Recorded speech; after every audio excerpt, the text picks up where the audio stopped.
Masih ingat Gugun Gondrong? Vakum dunia hiburan akibat tumor otak, kini bangkit, ingin menikah lagi. Masih ingat presenter kenamaan Gugun Gondrong?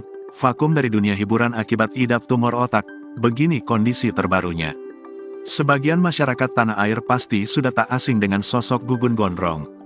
Aktor sekaligus pembawa acara bernama asli Muhammad Gunawan Hendro Martono itu sempat membuat masyarakat terkejut ketika tiba-tiba dikabarkan sakit pada tahun 2008 lalu. Kala itu, Gugun tiba-tiba pingsan. Dokter menyatakan bahwa ia menderita tumor otak. Penggalangan dana sempat dilakukan para sahabat saat itu. Diketahui, selama 6 bulan hingga 1 tahun Gugun berobat di Singapura.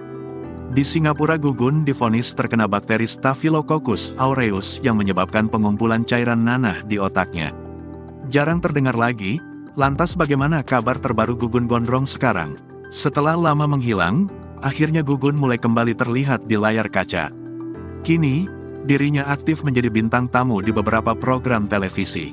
Bahkan, saat menginjak usia kepala 5, pemain film Detik Terakhir itu mengaku masih memiliki hasrat untuk menikah lagi.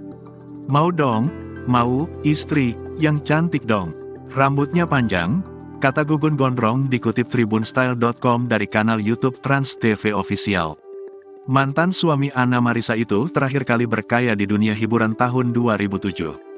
Pada saat itu, ia bermain di film Kamulah Satu-Satunya. Gugun Gondrong kini tinggal dan dirawat oleh sang ibu.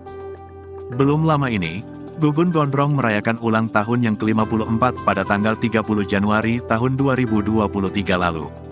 Hal itu terungkap lewat unggahan di akun Instagram Rico Ceper. Gugun Gondrong dan Rico Ceper diketahui merupakan sahabat dekat. Dalam kesempatan itu, Rico juga menunjukkan bahwa Gugun Gondrong dalam kondisi yang sehat. Keduanya nampak menikmati momen dengan penuh kebahagiaan.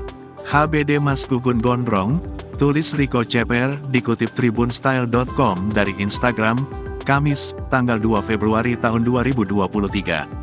Sebagian warganet turut memberikan doa terbaik untuk Gugun Gondrong di unggahan itu.